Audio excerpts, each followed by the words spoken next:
Good day, ladies and gentlemen. This is Watson Michael from Ceylon Institute of English and Leadership. And today we have with us Mr. Matthew Pohl, who is a principal of the Rewired Group. So he has spent nearly 2 decades as an entrepreneur and business owner and personally experienced the impact of the methodology, which has helped many businesses. So currently, Matt advises business owners on creating resilient organizations through leadership, infrastructure, strategy, and culture, right? So he holds a MS in Information Systems, Quality Management from the University of Colorado in Denver, and a BS in Business Administration and Decision Science from the University of Denver. So Matt, how are you doing today? Thanks for having me, Watson. I'm doing great. Great. So can you let us know why is leadership important within an organization? Well, I subscribe to John Maxwell, who's a well-known worldwide leadership guru, and he says that everything rises and falls on leadership, and it's a phrase that has stuck with me, and I've seen it time and time again. Leadership is what will allow an organization to succeed or fail. It really comes down to that. So it's a primary necessity within any organization. Yeah, absolutely. So we usually see what are the main reason you think that some small to medium-sized organizations fail these days? Yeah, we've done a lot of research on that. In fact, the basis of our methodology is several decades of research of 1,300, well, it's closer to 1,500 now, small and mid-sized businesses across many industries. Okay. And this research really was about what does make businesses, some small, mid-sized businesses succeed and others get stuck and others fail altogether. And so that was really the heart of the research. Yeah. And we've taken this information and put it into really a roadmap. And the basic reason that businesses fail is that they stop changing. A business can only fail if it stops adapting to the market realities. That's why you see some businesses that you know today are in a certain business, but years ago they were in a different business, but they continue to adapt and make the necessary changes. So I think that's at the heart of it. If you're unwilling to change to market realities, it's likely your business is going to fail. Absolutely. I agree with you on that 100%. So your company, the Rewired Group, right? So you all offer some free resources and many things. Let's talk about that. Yeah, so the Rewild Group, we've developed this methodology for small and mid-sized businesses. Really, from 1 employee up to 350 employees is really what our research focused on. And we make the results of that and the findings and all the stuff that discoveries we made out of that research available in several kind of layers that you can access it. Much of it's free or low cost on our website at rewildgroup.com.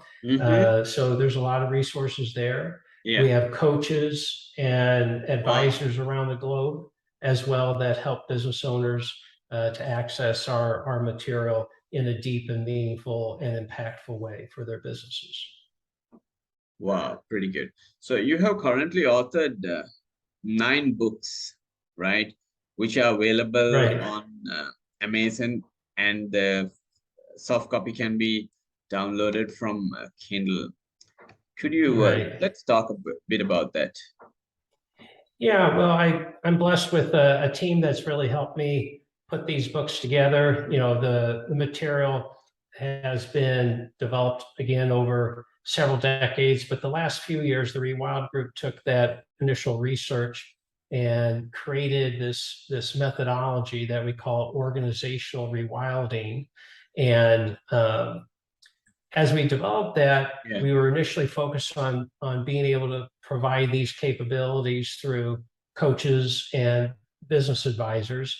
But we realized that for many small, even mid-sized businesses, that Okay. a lot of business leaders, they really still use books to learn and grow and develop their skills. And so the last 12 months, we've focused on getting books out in the marketplace. And so we've published 9 books in the last, I think it's right around 12 months. So we've got about another 9 books to go. And Wow. so we'll end up having 7 books. There's a series that is based on the stages of growth, stage 1 through stage 7. Uh-huh. So that's one series. And Okay. then we've also, as part of our research, we identified 11 elements that these are kind of like main structures, principles, Okay. concepts that a business needs to be exceptional. And Wow. so we're 2 books into the 11 book series there. We're just in the midst of working on book 3 in that series. Wow. So we have the 7 stages, and then we've released brand and core values that talks about the values that unite a business. Our second book was on business development structure, which is using structure to generate and increase revenue. And then the third book we're working on right now has to deal with your business model. Okay. Really, how do you architect a resilient and profitable business? So that's book number 3. We're hoping to have that here in the next month or so. And then we just continue on the rest of them until we're done with the 11 in this particular series. Wow. Pretty good. So, how does your methodology help business owners and leaders achieve greater success? Well, one of the primary discoveries in our research is this concept that businesses go through these 7 stages of growth. Okay. And the key part of that is knowing which stage you're in, and your stage is identified, or really it's determined by the number of employees in your business. So for example, stage 1 is 1 to 10 employees. And that's called the startup stage. So these 7 stages, the reason they're so important is that there are best practices, what we call rules, that you have to follow and align your business to in order to grow sustainably. Wow. And when you're not following these rules, kind of the analogy I use is it's like hiking up a mountain. That's something I do for fun. That's kind of my hobby here in Colorado, is to hike the beautiful mountains here in Colorado. And when you get started on the hike, you don't put your backpack on and throw a bunch of rocks and boulders in it. No, you try to go as light as you can.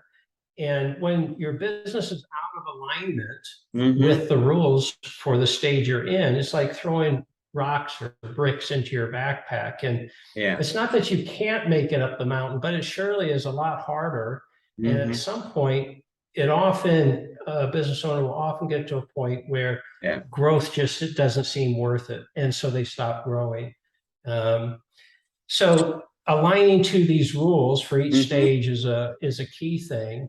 And one of the most powerful things that I found when I applied this methodology to my own business is it gives you the opportunity to look forward.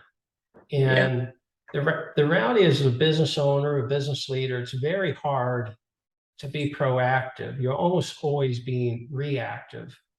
And what this methodology does is it allows you to say, okay, we're in stage 1 now, but here's the transition to stage 2, and here's the new rules for stage 2.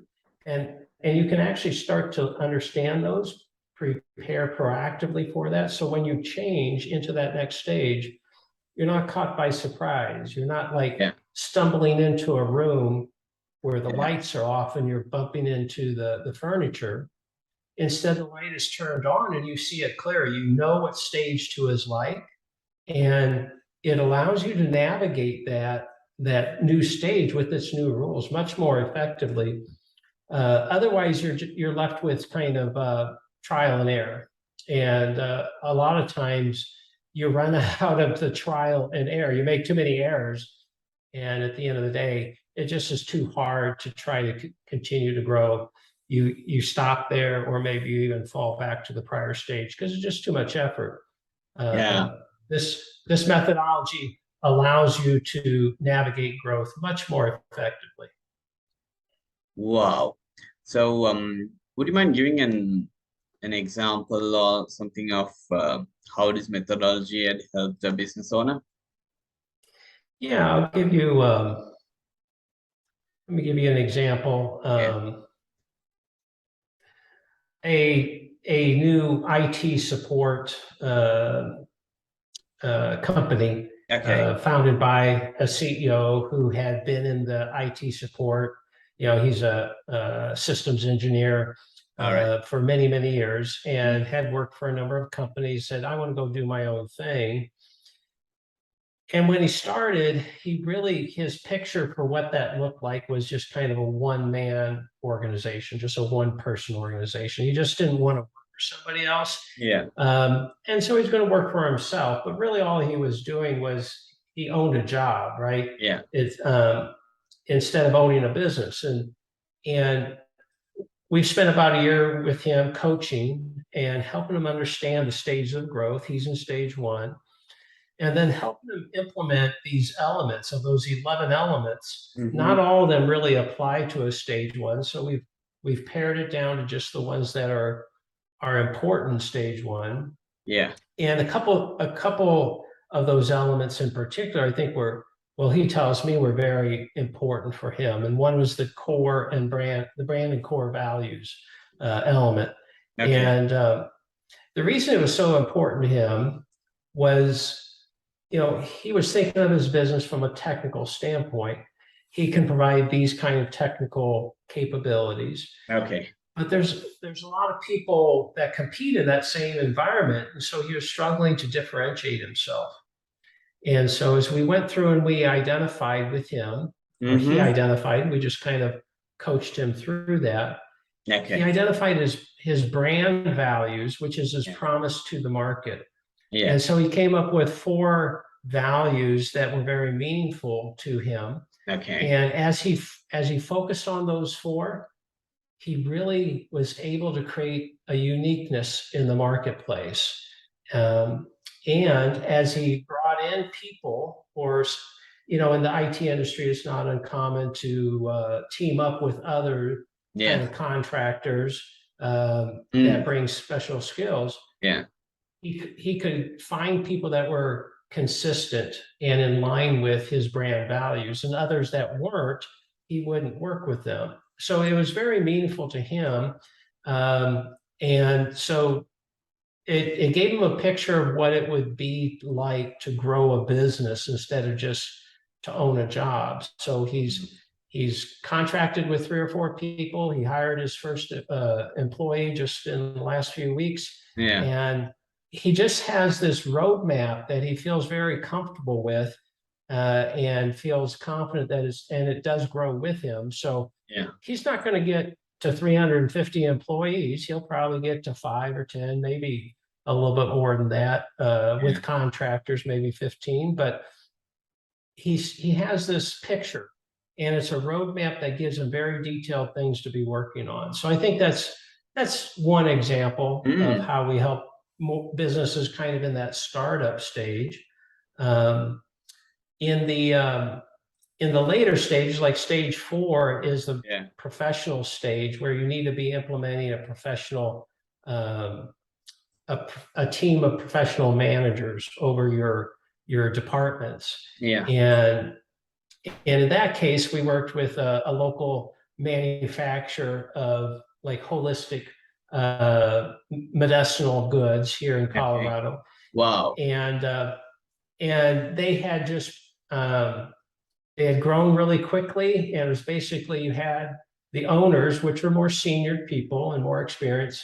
Then you had a lot of really young 20-year-olds, 20 to 30-year-olds, really starting to fill kind of that middle manager role, but none of them Okay. had really managed. And Uh-huh. they were really just, I mean, they're great people, hardworking, but they just didn't have any structure around management and leadership and supervision. And so for that company, we put them through a 12-month management training program for Okay. the CEO all the way down to the managers. And Mm-hmm. it's really transformed the organization. They have a common set of language.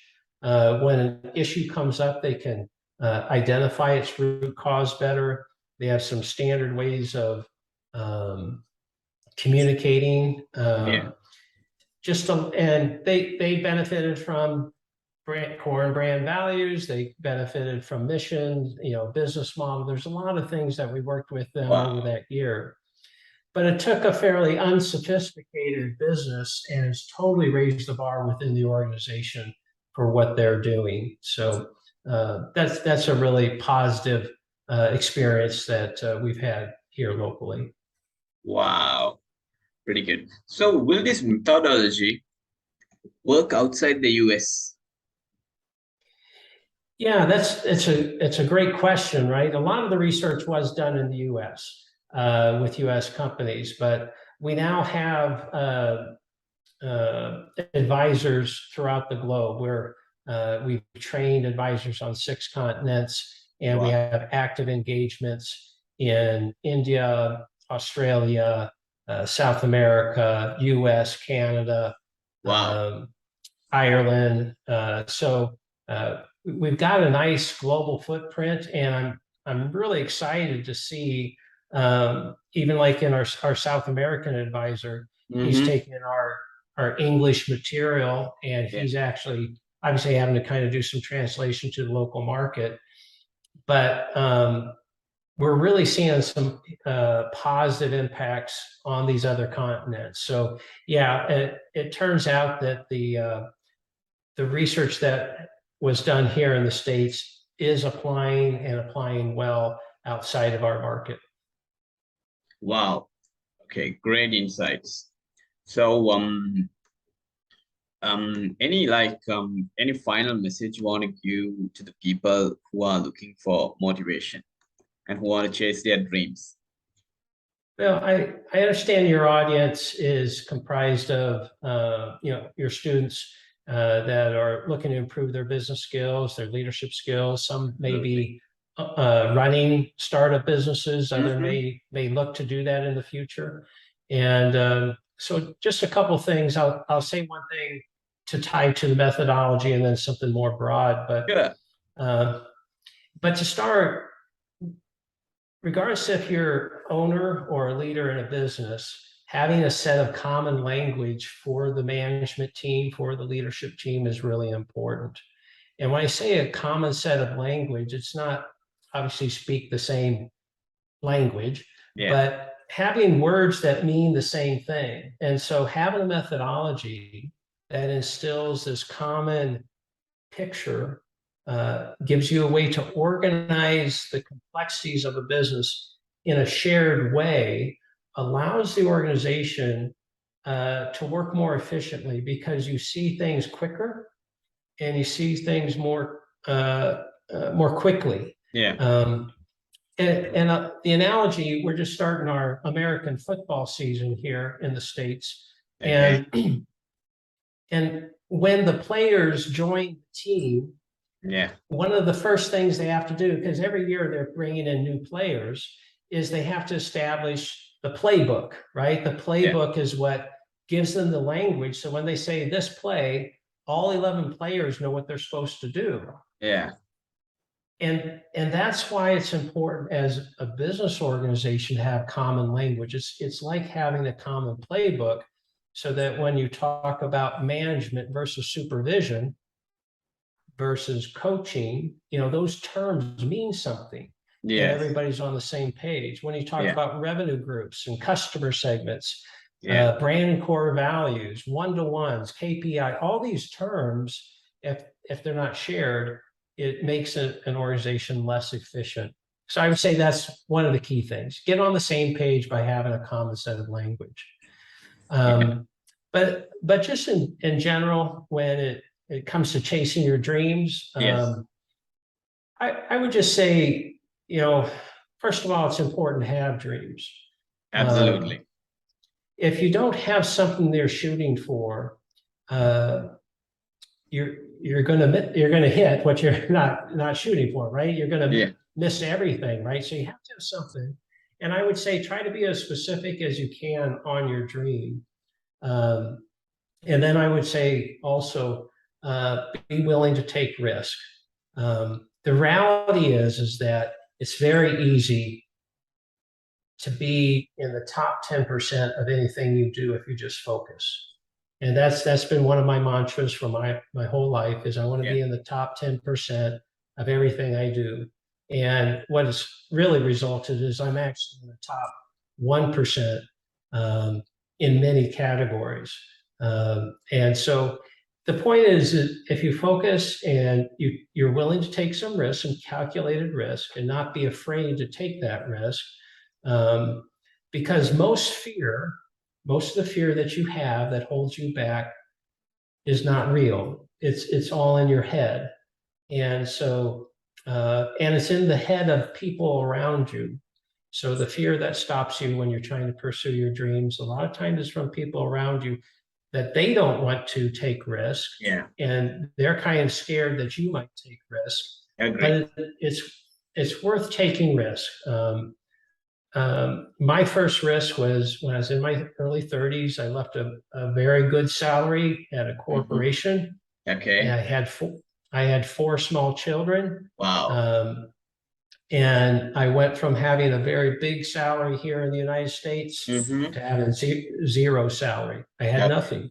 And I had to make it on my own with my first business.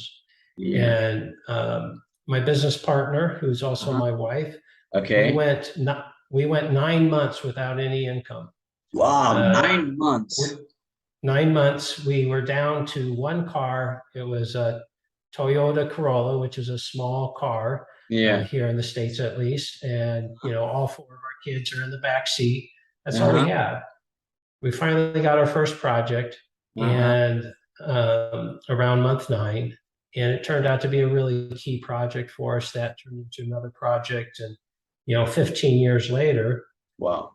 we were selling our business for a very nice exit. Um, Mm. but it took us to say, okay, we're going to bet on ourselves. Yeah.